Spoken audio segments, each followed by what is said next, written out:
Olá, seja muito bem-vindo, bem-vinda ao nosso estudo da Palavra de Deus.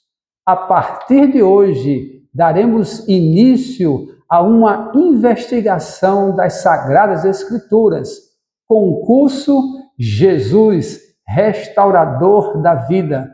E se você está, neste momento, estudando, disposto a conhecer a Palavra de Deus, é porque uma pessoa muito especial ofereceu para você esse curso bíblico e você aceitou de bom grado. Que coisa boa! Então, a partir desse momento, nós teremos esse mergulho nas Sagradas Escrituras e você vai poder aprender como estudar a Bíblia de uma maneira mais produtiva, de uma maneira muito boa, onde não será uma leitura enfadonha, mas nós teremos uma maneira sistemática de estudar a Bíblia. Como assim? Nós vamos ter temas. Então, através desses temas, nós teremos perguntas e a partir das respostas dadas pela própria Palavra de Deus, nós iremos conhecer grandes verdades. Eu já estou aqui com a minha Bíblia em mãos e eu convido a você também a pegar uma Bíblia e acompanhar passo a passo o nosso estudo da Palavra de Deus. Então, como sempre, antes de nós iniciarmos o estudo da Bíblia, é importante que façamos uma oração. Convido a você, neste momento, a orar comigo, pedindo a Deus a orientação e que o Espírito Santo nos ajude a entender a sua palavra. Oremos. Senhor Deus, muito obrigado pela oportunidade e pelo privilégio de estudar a tua palavra. Nos concede o Espírito Santo para que nos ajude a entender as tuas verdades e a tua vontade para nós, em nome de Jesus. Amém. Amém. Nesse primeiro estudo, como não poderia deixar de ser, nós vamos estudar sobre a própria Palavra de Deus. Vamos estudar sobre a Bíblia. Então, como eu falei, nós vamos ter algumas perguntas e vamos procurar as respostas dentro da Palavra de Deus. Então, vamos lá. A primeira pergunta: qual era a fonte de inspiração dos profetas bíblicos? Olha só, a Bíblia foi escrita por homens. Isto é a verdade? Sim, a Bíblia foi escrita por homens, mas a pergunta que nós fazemos aqui era: qual era a fonte de inspiração? Será que esses homens falaram do jeito que eles queriam falar, da vontade deles? A própria Palavra de Deus nos responde. Aqui na carta de Pedro, 2 Pedro, no capítulo 1, e o verso 21, nós vamos ver o seguinte. 2 Pedro 1, 21, a Bíblia diz assim: porque nunca jamais qualquer profecia foi dada por vontade humana. Entretanto, homens santos falaram da parte de Deus, movidos pelo Espírito Santo. Então a Bíblia diz que foram homens santos, homens escolhidos, homens separados, que falaram da parte de Deus, movidos pelo Espírito Santo. Eles não falaram da vontade deles, eles foram movidos pelo Espírito Santo. Isso é muito importante.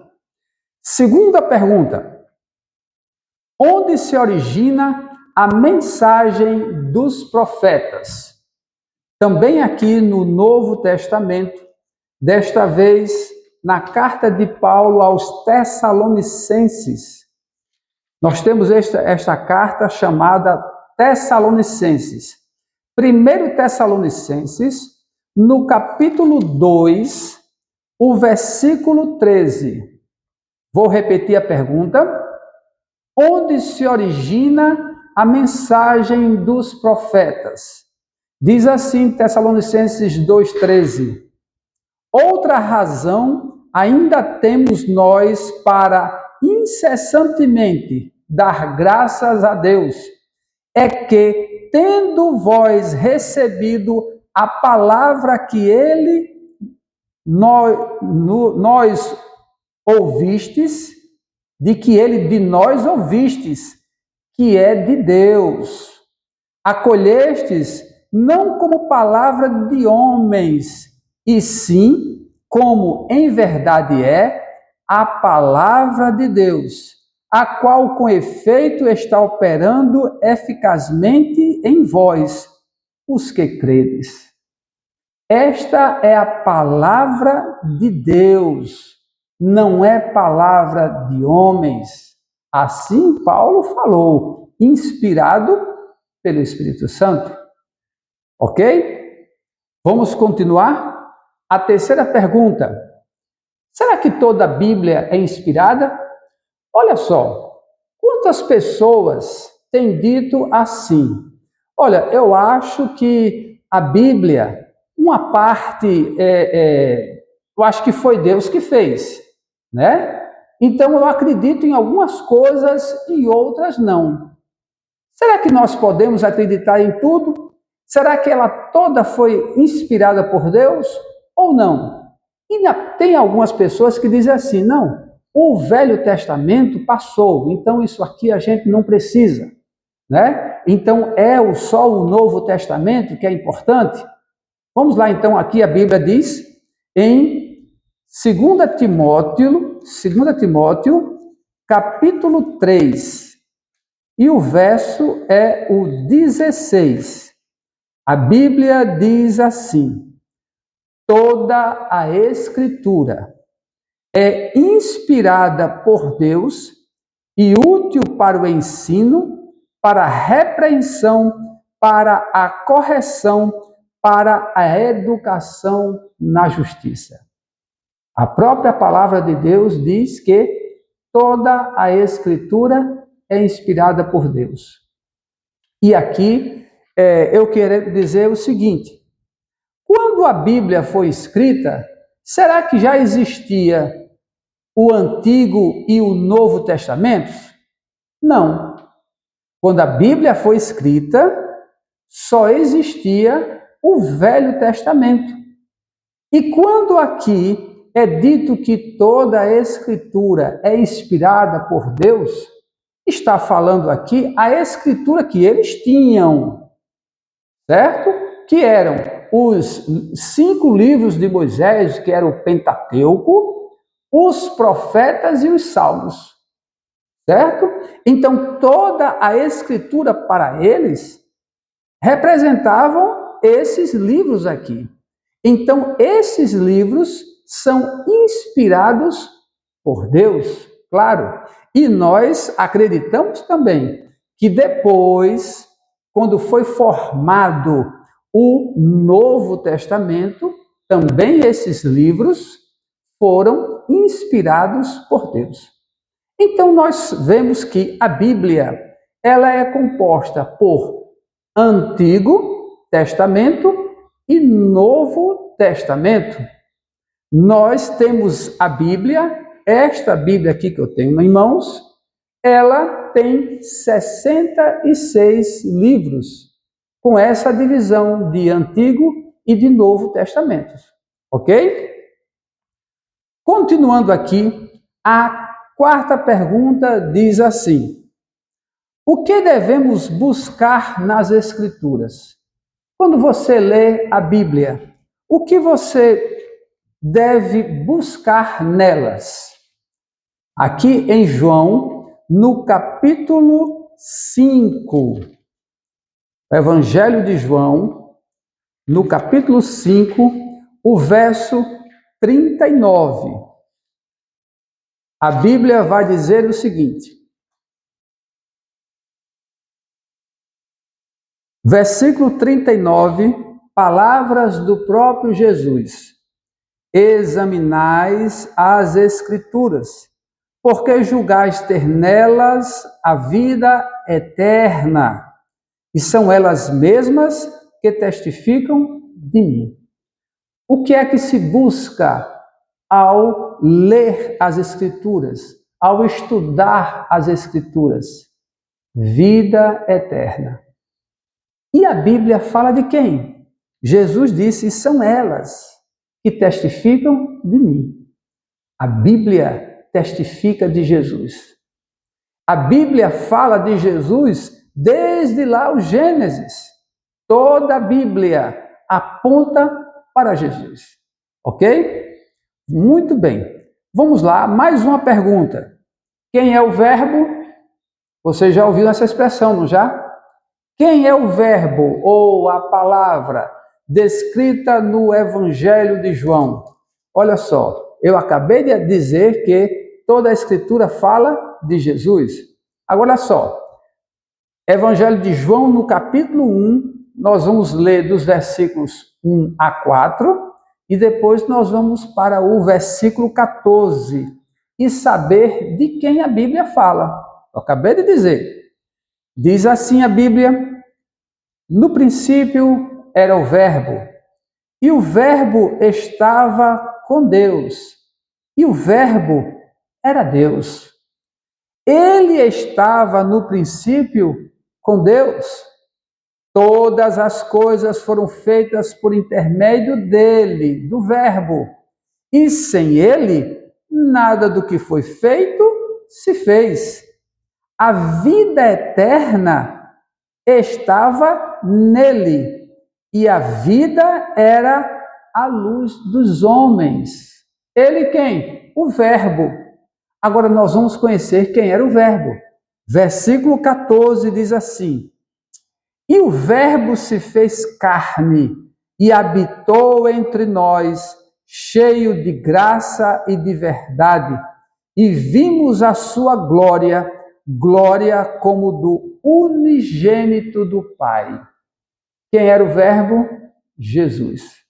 A vida estava nele. Em quem? Jesus. Todas as coisas foram criadas por intermédio dele, Jesus. Ele estava com Deus. Jesus estava com Deus.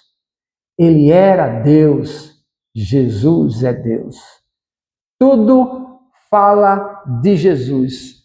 Todas as coisas nas Escrituras apontam para Jesus. Que coisa importante isso. Que coisa maravilhosa isso. Nós temos agora o privilégio de encontrar na Bíblia essas verdades. E olha só, a Bíblia tem muitas outras verdades. Cada vez que a gente vai estudando, a gente vai conhecendo essas verdades. Você está começando agora, nesse curso de investigação bíblica, a mergulhar e se aprofundar cada vez mais nas verdades da palavra de Deus. Muito bem. Vamos então.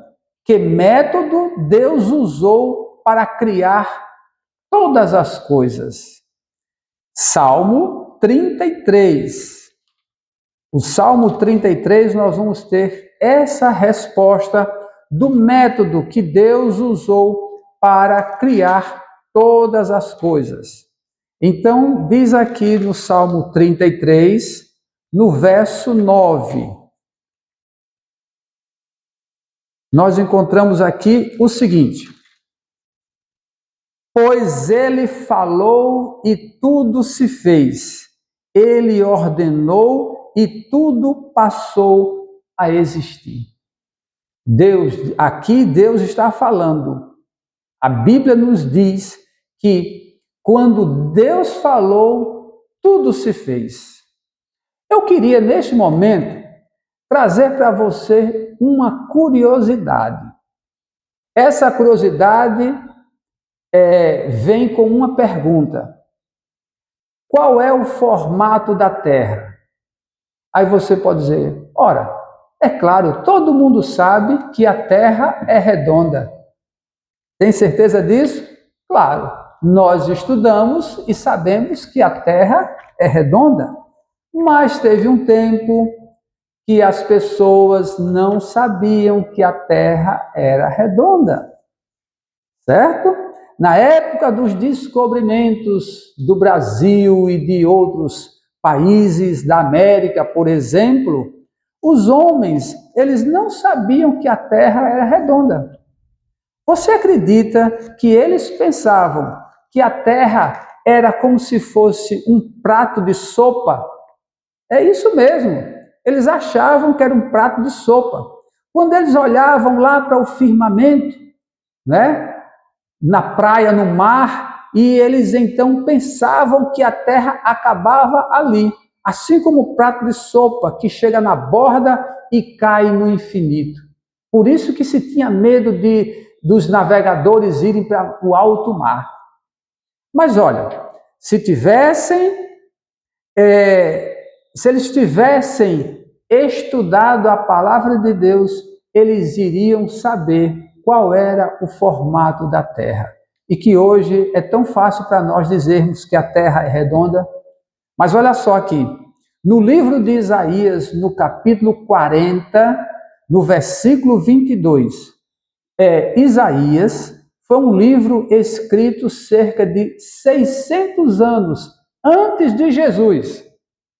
E já essa verdade já tinha na palavra de Deus. 600 anos antes de Jesus. Então, quando o nosso Brasil foi descoberto, os homens não tinham certeza de qual era o formato da terra. Olha só. Então, diz aqui Isaías capítulo 40, no versículo 22, o seguinte: ele é o que está assentado sobre a redondeza da terra, cujos moradores são como gafanhotos. Gafanhotos. É ele quem estende os céus como cortina e os desenrola como tenda para neles habitar.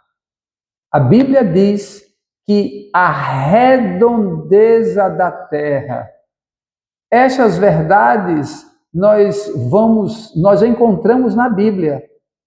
E quando nós lemos a palavra de Deus, muitas outras verdades nós vamos descobrindo. Então, vamos continuar aqui. A pergunta é: o que o centurião disse a Jesus? Por que Jesus se admirou daquilo que o centurião era um soldado, né, de Roma, na época de Jesus.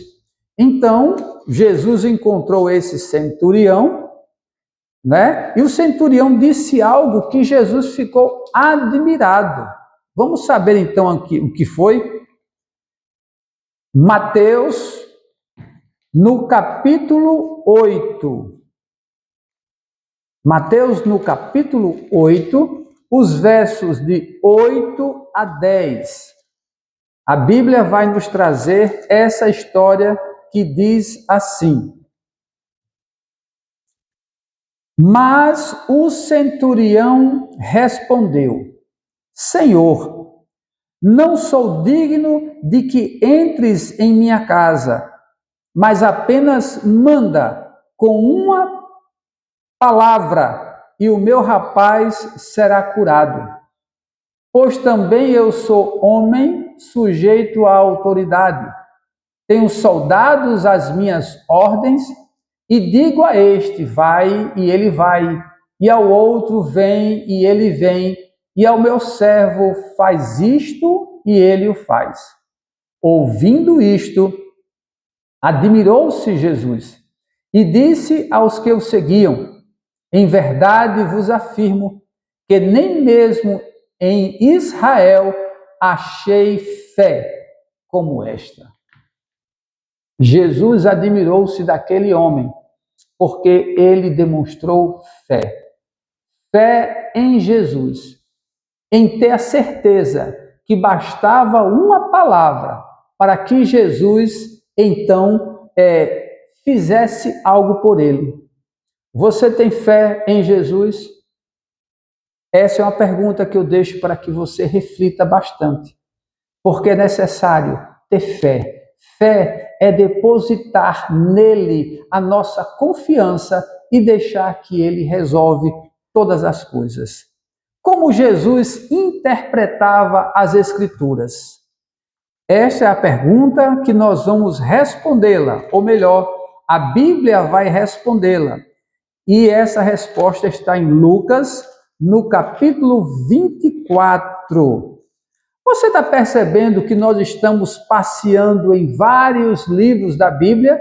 É assim que nós estudamos a Bíblia, um pouco aqui, um pouco ali, certo? A Bíblia ela é diferente. Ela não é começando desde da primeira página até a última página, como um livro comum. Ela é um livro de estudo, onde as verdades de Deus estão distribuídas em toda a sua extensão. Lucas 24, versículo 27. Qual foi o método, que Jesus usou para estudar? Diz assim a Bíblia: e começando por Moisés, descorrendo por todos os profetas, expunha-lhes o que a seu respeito constava em todas as Escrituras. Então Jesus usava esse mesmo método que nós estamos falando, que nós estamos estudando aqui. E então ele pegava um pouquinho aqui e um pouquinho ali, e assim ele iria explanando tudo aquilo que estava falando a respeito dele. Então nós estamos usando o método de Jesus. Eu então quero incentivar a você a continuar conosco. Sempre você irá receber um estudo de um tema específico, certo? E você irá se aprofundar e ver verdades maravilhosas. Então, até o nosso próximo estudo.